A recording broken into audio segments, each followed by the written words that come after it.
When I was a little girl, I used to love fairy tales. Snow White, Beauty and the Beast, Cinderella, it was my favorite. I was always encouraged how they would take something so broken and it would end up so beautiful. Well, as I've gotten older, I've come to realize life is not a fairy tale at all. It's very real. But you know, God can take our brokenness and He can make something so very beautiful. So join me as we explore chapter by chapter stories of faith, determination, and courage of people that you may very well know. You may not think you do, but we all have a story to tell.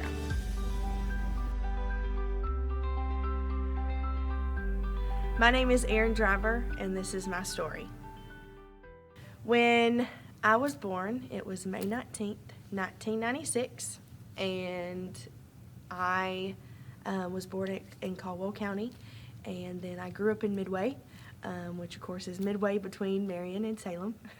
You probably could miss it, but I can't because obviously I know where it is. But it's just a little piece back in the middle of nowhere, and I have so many fond memories growing up in that house in Midway. It's just a little white trailer up on a hill, and it seemed so big when I was little. The house seemed so big. I remember we had a front porch, and it seemed huge, and the driveway seemed forever long, and the yard it was a long yard, and so it seemed really, really big. You know, of course, I'm really small, and it seemed really, really big, and I'll even drive by now and just kind of go back and just kind of take my mind back to some of those memories, and I look and I'm like, oh my gosh, this is so tiny. But it was a really fun home to grow up in. It was set up, the living room, you could go in the living room and you could go into the dining room, make a circle in the kitchen, and then come back in the living room. And I have tons of memories running in circles, if you can imagine my dad and I running in circles through our house. We did it all the time.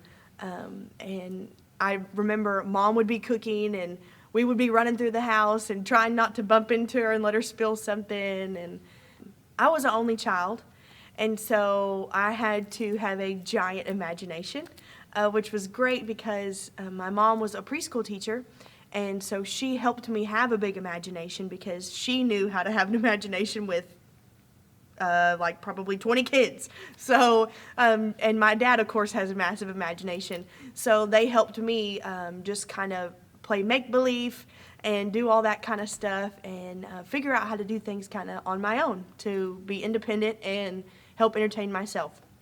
But I can always vividly remember that laughter always filled our home. And I know a lot of people can't say that.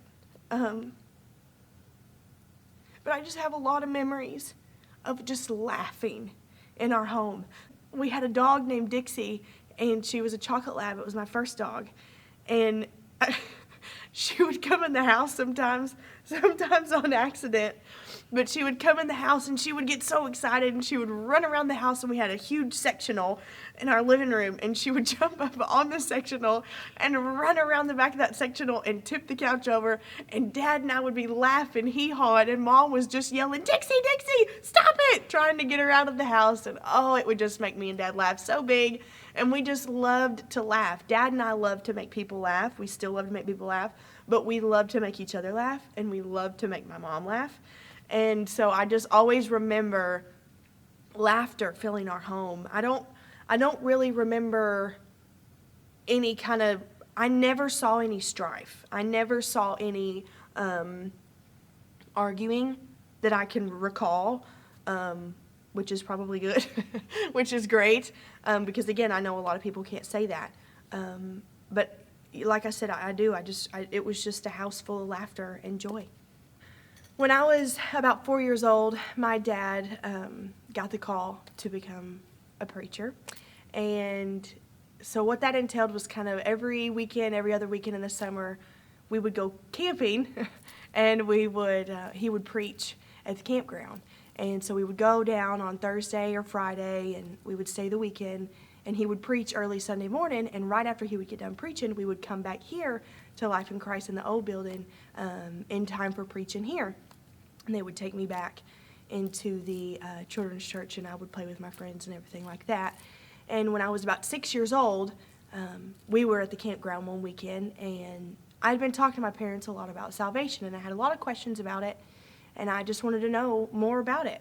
And so, they answered my questions, and I come to church, and I was in my class, and I was talking to Miss Elliott West, and she, was answering my questions as well. And she come to my mom, and she said, I think Erin is maybe wanting to get saved. She's been asking a lot of questions about it to me. And Mom said, probably so. She's been asking us a lot of questions too. So Mom went and got Miss Kim and Miss Kim Quinton, and she took me in what was the office then, and it's now a little baby room, but it was the office then, and took me in there and sat me down and explained the whole process and made sure I understood everything clearly and fully and what it meant to have Jesus in my heart. And I made that decision when I was about 6 years old. And so fast forward a little bit, around 7 years old, we would have prayer meeting on Wednesday nights after the service. I say we, of course I was 7, so I would just kind of be playing. But Alyssa West and I were in the nursery playing, and they would be having prayer meeting. There was about 10-ish people there, and they would be praying in the Holy Spirit, and I just heard that. And they kept the door open so that A, we could hear them, and B, that they could hear us if we needed them. And so I heard that, and I ran to my mom crying, and I said, I need that. I need to pray like that. And so at 7, I was filled with the baptism of the Holy Spirit. A lot of memories that I have when I was little involve my memox, which is my mom's mom. And a lot of them were just so fun. She was so fun. She was funny. She was witty. And she loved to help me do crafts. And she loved to let me have an imagination. And she would give me little Tupperwares or little dishes, and then she would give me beans and rice and noodles, and she would tell me to sit at the table. And I'm little, y'all, like 3 and 4. And she would sit me there, and she would say, okay, now you cook your stuff while I'm in here cooking my stuff. And she would cook in the kitchen, and it was a little bitty, teeny tiny kitchen. Like, you open the fridge, it's going to hit the counter. You open the stove, you can't go through. Tiny little apartment house, And so I just vividly remember sitting at the table and cooking those dishes. I just thought of something really funny. She was so easy to scare. And I wouldn't mean to. And I would spend the night with her a lot. And I would wake up, and she would already be, because my favorite thing that she would make me was pancakes and Sprite. She would make me pancakes and Sprite when I would go over there all the time. And so she was up in the morning cooking that, pancakes, bacon, and Sprite. And she was cooking me that, and I woke up, and I knew she was easy to scare, so I wasn't trying to scare her. And I walked in, and I said, good morning. And she would go, ah! She would throw her arms up in the air. She was just in her nightgown. She'd throw her arms up in the air and scream. And she was like, you scared me. And I said, Memox, I'm so sorry. I promise I wasn't trying to scare you. And she was like, what do you need? I said, I just was saying good morning. And so then she would pick me up and put me on the counter. And I have a lot of memories of sitting on the counter and cooking with her. And she taught me how to make pancakes at 4 years old. And now I get to make those pancakes for my little girl, who is 3. So I have a lot of good memories in the kitchen, but I have a lot of memories like doing crafts and outside. And when it would get into the fall time of the year, one of my favorite things to do with her was we would actually make little ghosts out of trash bags and newspaper, and we would hang them in the breezeway of her apartment building on the stairs. And so it was like my favorite craft. Like, I didn't celebrate Halloween. I still don't celebrate Halloween. I didn't do anything with it. But when I went to Memox's house, we made ghosts out of newspaper, trash bags, and a permanent marker. And so I would get the newspaper, and I would wad it all up, and I would stuff it in the ghost, and I would wrap the trash bag, put a rubber band, and do a little face. And I would just get so excited and just hang them from the little breezeway. And it was just so neat because everybody walked through that breezeway so that they could see the craft that I did. So I have a lot of memories of that, and it was a really, really fun time. Shortly after that, about 7 years old, we moved to Amarillo, Texas, And those were some of the best years that I remember in my life. I was 7 to 12 when we lived in Amarillo. And that's when I really learned to serve God. We went to what was Victory Church, Amarillo, and it's now his church. But after school, sometimes my dad would pick me up from school, and he would take me to the church, and we would serve together, and we would pack bags together for the food and ministry that we did there. It was called Victory Kids Mobile, and so that was on Thursday evenings. And we would get everything together in the truck for that, and it was a full-blown service in a big box truck. And so the side of the truck was cut out, and we would let that part down, and it was the stage, and I would lead worship on that stage, and to a park full of kids and adults and their parents and everything like that, and we would hand out food and just some supplies for the week, and sometimes we would hand out coats and for the winter, and just stuff that they would need. And I just vividly remember serving my guts out in that church, and just what it meant to really get in the behind the scenes and get down on your hands and knees and work and get messy and do all the things that make a service run so that you can make sure that you get people into the church house and get souls into heaven. For as long as I can remember, I have always sang. And my mom taught me how to sing when I was about 2. One of the first songs she taught me how to sing was the national anthem. And I'm sure a lot of you have heard me sing that song throughout the years. But that was one of the first songs she taught me how to sing. And she let me know that I had a natural ability, but I had to work for it. I couldn't just let it just be on its own, be its gift on its own. Like I had to work for it. Just like anything in your life, you have to work for. I have to work for that all the time. And I've always had a love for singing, like I said, as long as I remember. And when I was serving in Texas, that's when I really learned to focus on God when I worshiped and not focus on what was going on around me. Because when we would do Victory Kids Mobile in the parks, we would be in a really rough spot of town. And in the parks, a lot of times some really bad things would happen while I was on stage. While I was on stage singing and worshiping God, gang fights would break out, gang stabbings, gang shootings, all that stuff would break out. I mean, I'm like 7, 8 years old.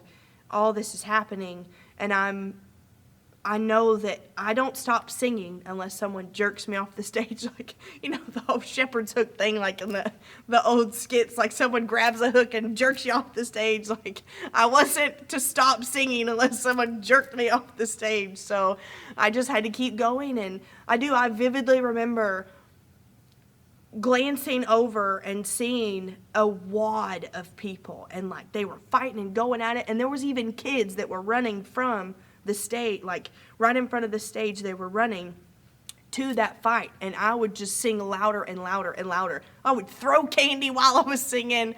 I would just get everybody excited and keep the focus on, not on me, but on God. And so that people were still engaged in what was happening, in the worship that was happening, so that I could then teach them that they didn't have to focus on the circumstances that were happening around them. If they just kept their focus on God, that all that stuff could fade away. In 7th grade, we moved back here to Marion from Amarillo. And 7th grade was a little tough because I thought that I was just going to come back and go right into the same friend group that I was in before, and in 1st and 2nd grade. And when I came back, I'll never forget standing in the middle school office up here at Crittenden County. I was standing in the middle school office, and everybody was switching classes, and everybody was walking by the office, and I was standing there staring out the window, and I was seeing all my friends, and I could tell that they recognized me, but they hadn't seen me in so long. It was like, well, surely that's not her, And so I was just so excited to go back in and go back into the same friends, and that wasn't the case. I really struggled in 7th grade because I was just kind of sheltering myself because I didn't want to be hurt. But in all reality, sometimes it did hurt, being the new kid. And but in that time, I made a wonderful friend named Maggie Collins, who is now Maggie Markwell. Moving back here, I wasn't just Erin anymore who had moved away.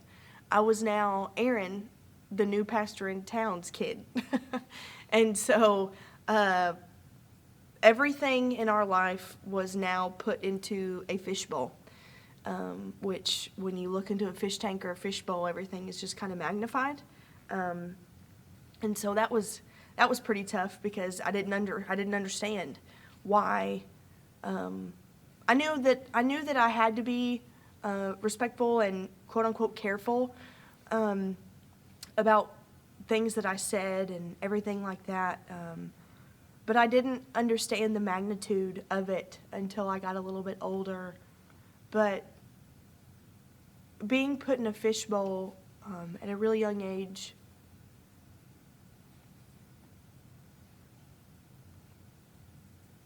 it was tough. I think it made me grow up faster than I wanted to.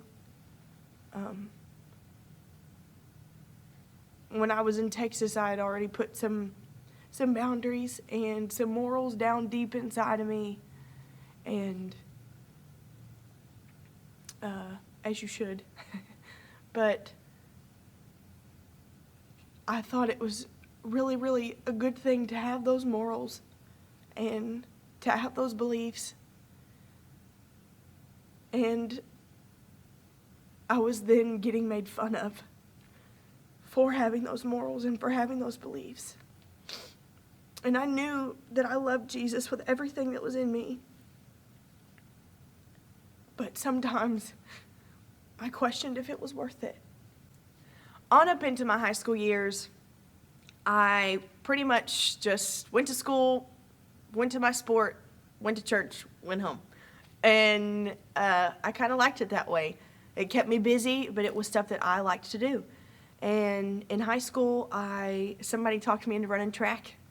And they had tried to talk me into it for a long time. And I finally gave in my sophomore year, and I ran track. And I was coached by the one and only Miss Angela Starnes. And I love that woman. And she taught me a lot.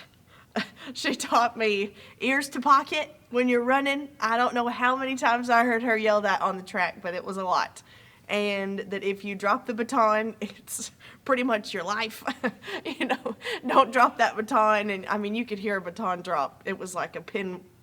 After that, it was just dead silent on the track, and we were just waiting for her ponytail to get going and her finger to get going and that whistle to be blowing. And she was amazing. I love Miss Angela Starnes, and I actually later in life got the honor to coach underneath her, and that was one of the greatest honors of my life. Also played volleyball, and that taught me a lot about myself that I needed to work on. I needed to work on my mouth. I needed to work on my temper, but I loved volleyball, and it taught me a lot about team building. Sometimes I wasn't a very good team player. And some of you might remember that. I was a little ugly on the floor sometimes. But I enjoyed it, and I loved it, and I was passionate about it. And I think I was a little too passionate about it. That's why I might have been a little ugly sometimes. I think I was a little bit too passionate, and I didn't know how to control it because in school I was being hurt by words, and so hurt people, and I didn't know how to control what I was feeling inside. I didn't know what to do with the hurt on the inside, and so that was my sport was my outlet. My sport was where I could take out my anger and where I could take out my frustrations. I mean, what's better than taking out your frustration when hitting a ball as hard as you can. And so I was an outside hitter, and someone told me, they said, your job is to break somebody's nose. I'm like, yes, someone has finally given me permission to hurt somebody. And so that's that. I mean, I would just take my frustration out on the court, which is terrible, but that's just kind of what I did when I was, 16, 17 years old. And that's not the greatest way, but that was just kind of my outlet to get my frustrations out because, hurt people. And at about 15, I started noticing boys, and dating in my household was a little frowned upon, but not in a really strict, crazy kind of way. But I don't think it was. Other people thought it was, but I didn't think it was. I had guidelines for myself, but my parents had guidelines. My dad had very important guidelines that I had to stick by. And, when a man wants to ask a woman to marry him, he goes to ask the dad. Well, he should go ask the dad for permission for her hand. But my dad wanted that to happen for dating, and he said that if some boy wants to date you, then they need to come talk to me first. And that was when I really learned my worth and my value, that I was important enough, that I wasn't just somebody that was like, oh, hey, we're dating now. It was very important that my parents knew them, my parents knew what they wanted, and that they understood what my parents had, like what my parents wanted and what my parents' guideline was. So that was a very, very important thing that stuck with me and that I can teach my children.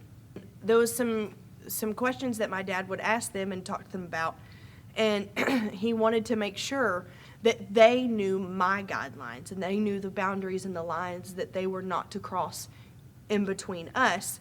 And, he would say, that I talked to my daughter, I know my daughter, I know her boundaries, and now that now we've made, being my dad and the individual, we have made this agreement that you will not cross her boundaries, that you know her boundaries.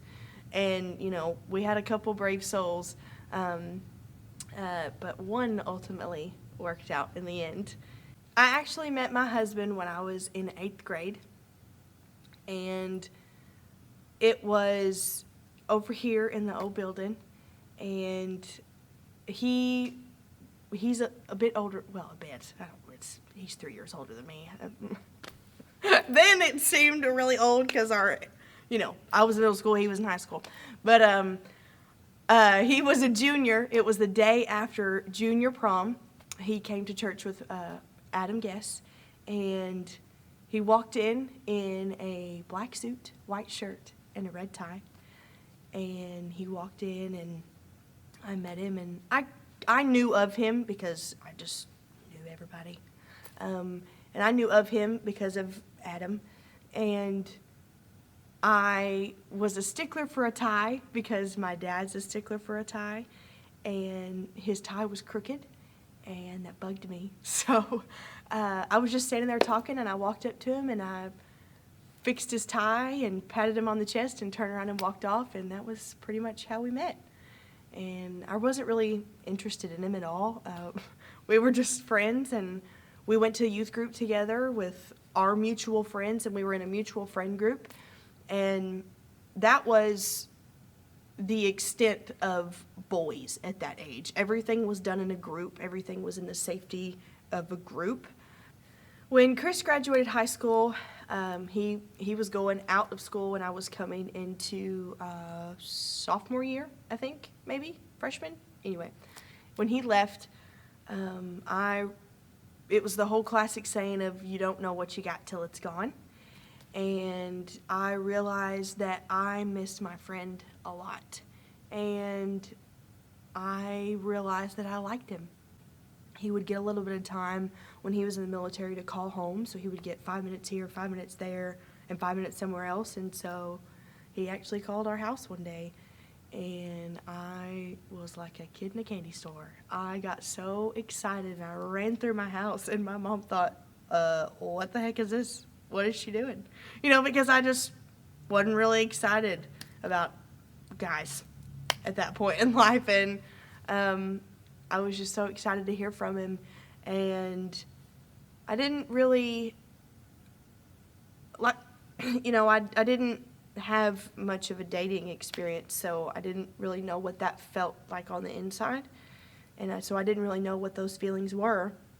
I just knew I was excited to talk to a friend, and he came home on leave one day or one weekend, and he came to my house with a buddy, and we were all going to go see a movie, and he walked up on the porch, and I was all dolled up, and I ran out on the porch, and he hugged my parents, and then we hugged, and it was just kind of like the world stopped when we hugged.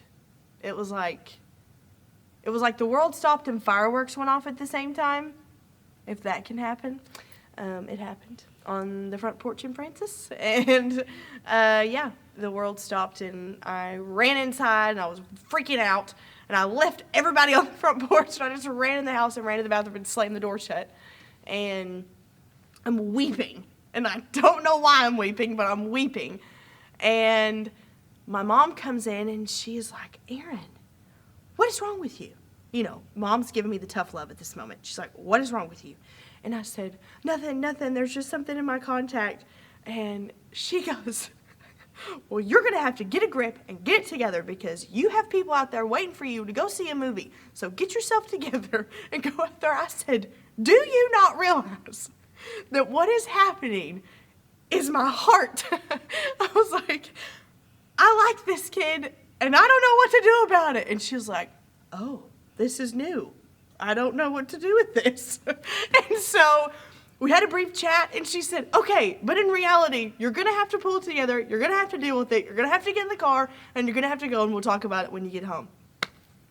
So that was my first legit feeling of, holy crap, I like a boy. What am I going to do about it? When Chris was home that week that we had the world-stopping firework going off hug, he was home for a week, and it was in the spring of 2012, and so I was running track at that time, and I asked him to come to my track meet on a Tuesday in Hopkins Central, and he drove all the way there, and that meant a lot to me, that he would actually take time away from his family that he didn't get to see to come drive all the way to just come watch me run track. My events were very short, so it wasn't like he was there to watch a big deal. I mean, my events were very short, so it meant a lot that he showed up and wanted to spend time with me and my family. And so that was on a Tuesday. And then Wednesday, he contacted my dad and said, I want to pursue your daughter. And my dad was like, wait, what? Wait, what are we talking about? Hold on. And so they had talked about it and kind of sorted out. Chris said, I want to pursue her for marriage. And Dad was like, okay. So Wednesday night we were, of course, here at church. And then we went to Subway. All of us would go to Subway after church. And then on the way home from Subway, I could probably take you to the spot in the road. It was April 25th of 2012. He was talking to me about how he felt about me, and I'm just sitting there, and, I'm like wide-eyed, and I'm kind of freaking out because, all these things is what I feel, but I'm like, oh my gosh, this is really happening. Like, somebody feels this way about me, like I'm this special that someone would feel this way about me. And so I'm sitting in the car, and I'm sweating, and I'm freaking out, and he said, so what do you think about that? And I said, yeah, I have all the same feelings for you. Everything that you've just said is exactly how I've been feeling. And he said, we were in his Camaro, in his red Camaro, and he had one hand on the wheel, and he said, "So what do you say?" And he held his hand out, and I grabbed his hand, and I said, "Let's do this." Fast forward a little bit, I'm still in high school, and he is still stationed away. It was 20-something hours away, and I was, playing sports, playing volleyball, running track, and I was dealing with being the pastor's kid and getting ridiculed for that, and being hurt by people's words, that I was trying to deal with all of that, and as words were hurting me, I was hurting others with my words, and it's probably one of the biggest regrets in my life, is high school, because I was not nice.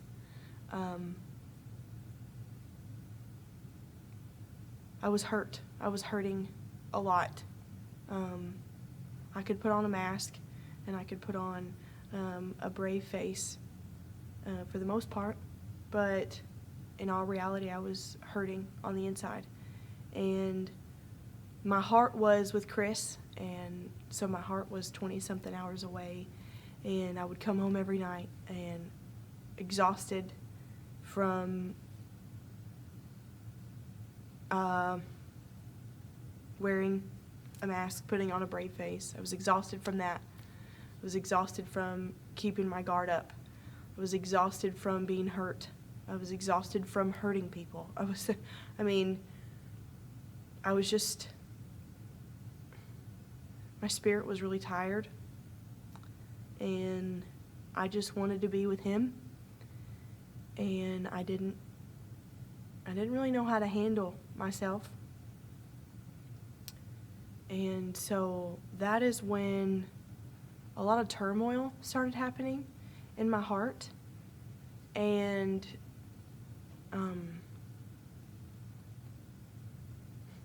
I let the enemy talk to me a lot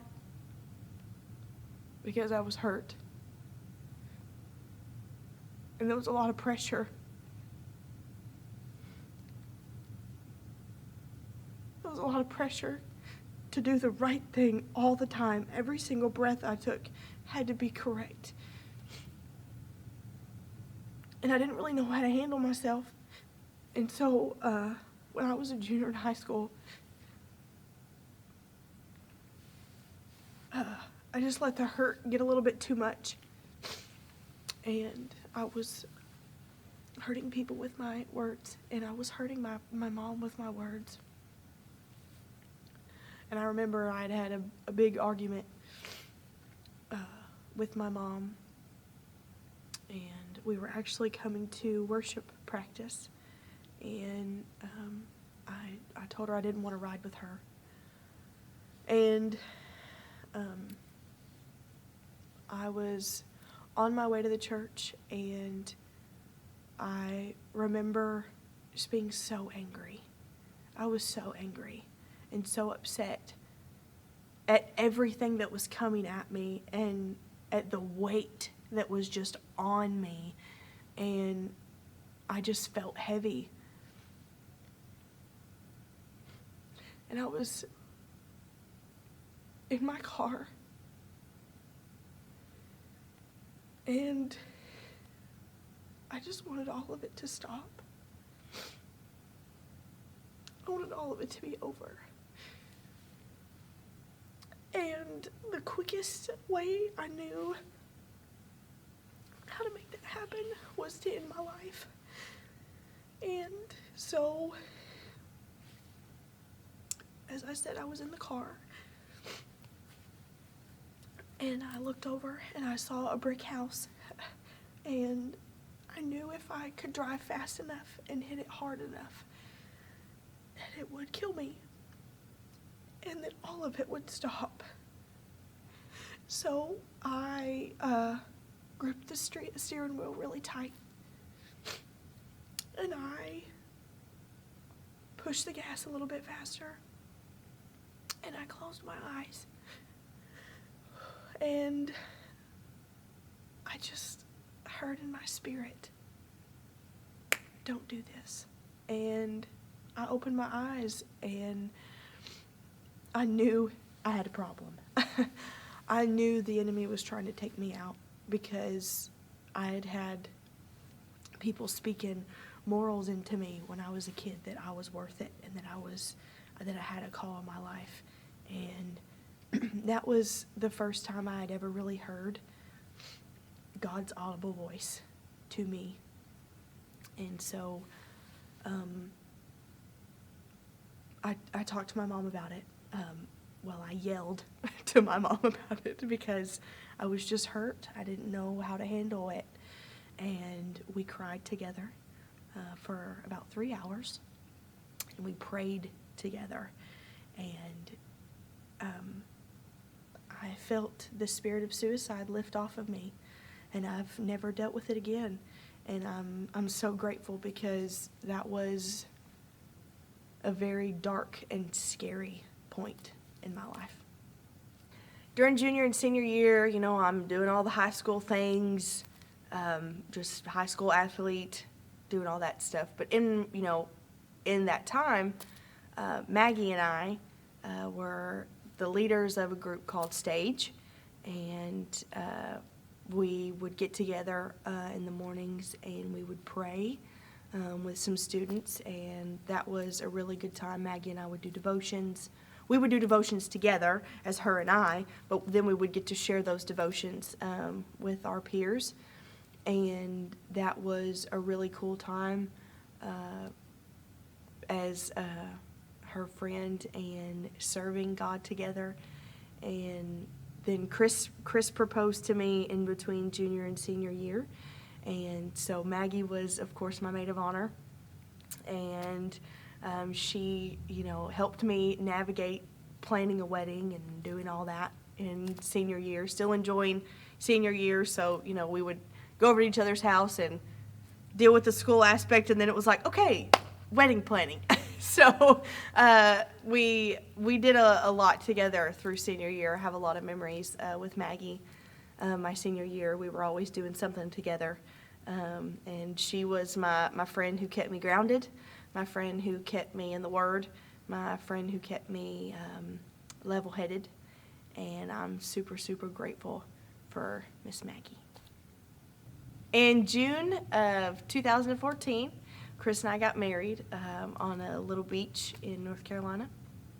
And after we got married, we moved to North Carolina. He was stationed out there, and so I packed up everything and moved 12 hours away with him. And we spent about 2 years there. And even though growing up in, the Christian home and being a Christian myself and knowing what that meant, I had unknowingly piggybacked my relationship with God off my parents.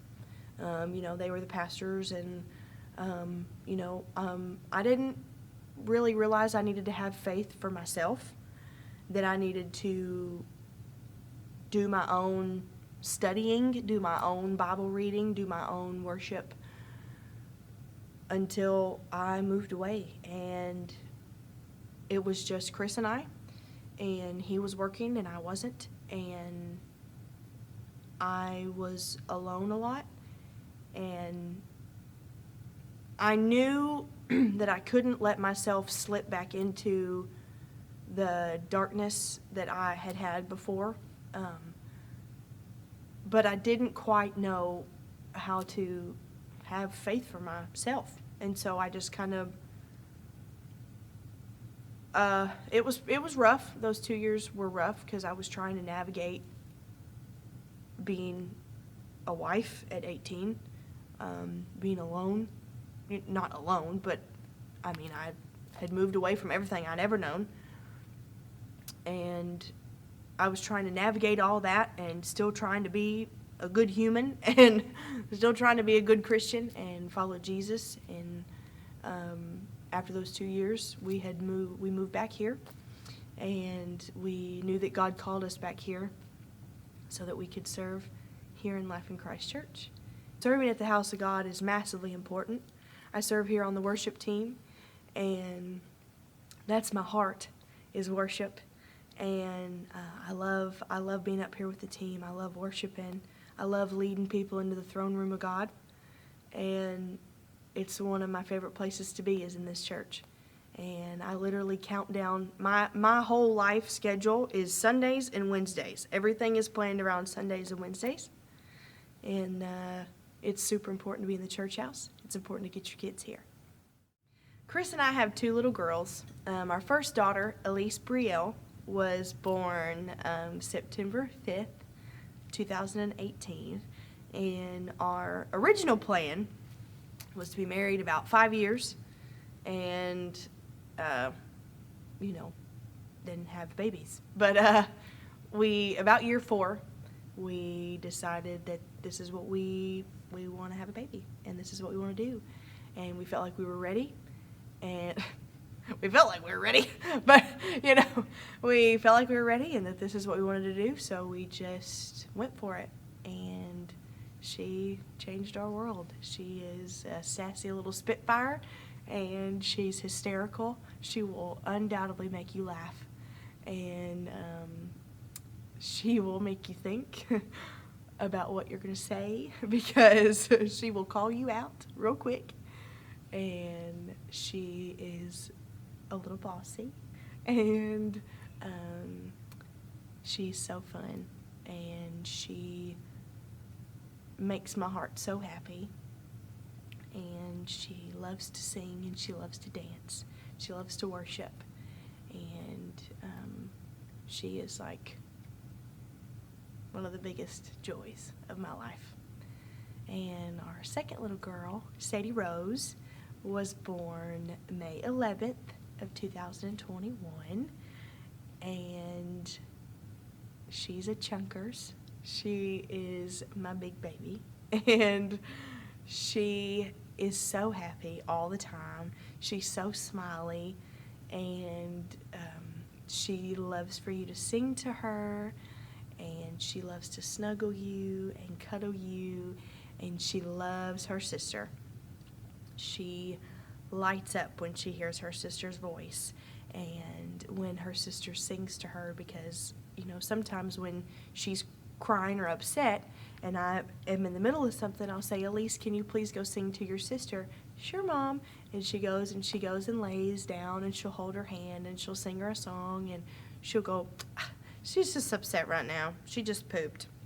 Or she's just upset right now. She just needs to eat. And so she's like a little mama. She'll tell me exactly what needs to happen with Sadie. And so they have changed my life for the better. And I knew my whole life I wanted to be a mom, but I didn't know how challenging yet rewarding it is,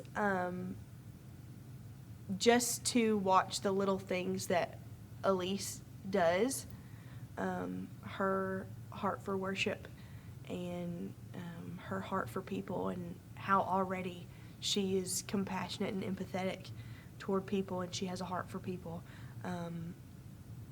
She loves to pray, and if I don't do anything else right, I know that I've taught her to pray, and she enjoys talking to Jesus. And I love my little girls with everything in me, and I can't wait to watch them grow up, and to watch and see what they become and who they become. Now I am 25, and my dad has been preaching since I was about 4, and we've been back at Life in Christ Church since I was about 12. So do the math there. It's been quite some time. But I have learned so much here. And if you don't think that my parents are who they say they are, just ask me.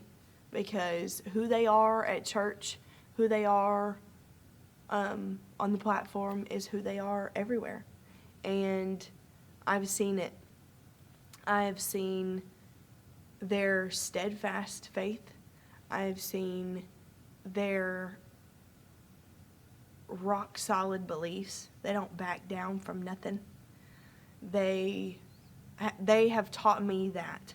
They have taught me, don't back down, don't be ashamed of Jesus. And I think now, more so than ever before, it speaks more volumes because of what's going on in our world, that to not back down and to not be ashamed, because I do believe that there's coming a day that we're going to have to stand up for what we believe in. And it's important to put those values into your children and to make them tough. Not only to make them tough on the outside, but to make them tough on the inside, and to make their spirit man tough.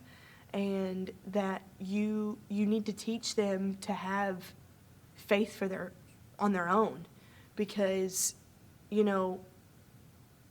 growing up, I'd heard my parents talk about faith and everything like that, but I never really knew what that meant until I got out on my own and had to grow up. And so now I do that for myself, and I read and I worship, and I know that I have to teach my children to fight for their self and have that faith for their self, and to be tough, and to make your spirit man tough, and to make your spirit man strong, because even when you don't want to stand, your spirit man needs to stand. And that's one of the most important things I think I've learned here, is that even though sometimes we might be weak, your spirit man needs to be strong. And when your spirit man's strong, it makes your outside strong. And that you put the Word of God in when you don't need it, so that when you do need it, you have it. And that it's in your heart, and it's deep in your heart, and you write it on the tablet of your heart, and it's just in you, and it can't be shaken out of you. Like I've been in this, I don't know, you hear that saying, like I've been in the game. Like I've been in the game so long that you can't talk me out of it. I've seen too much. I've seen too many miracles. I've seen too many people be restored. I have seen myself be restored. I have gone through so many victory. I've gone through so many things that have come out in victory at the end, that you just can't talk me. You can't talk me out of God. You just can't. And I will fight for Him until my last breath. And then when I take my next breath, I'm going to be praising Him. My name is Erin Driver, and that was my story.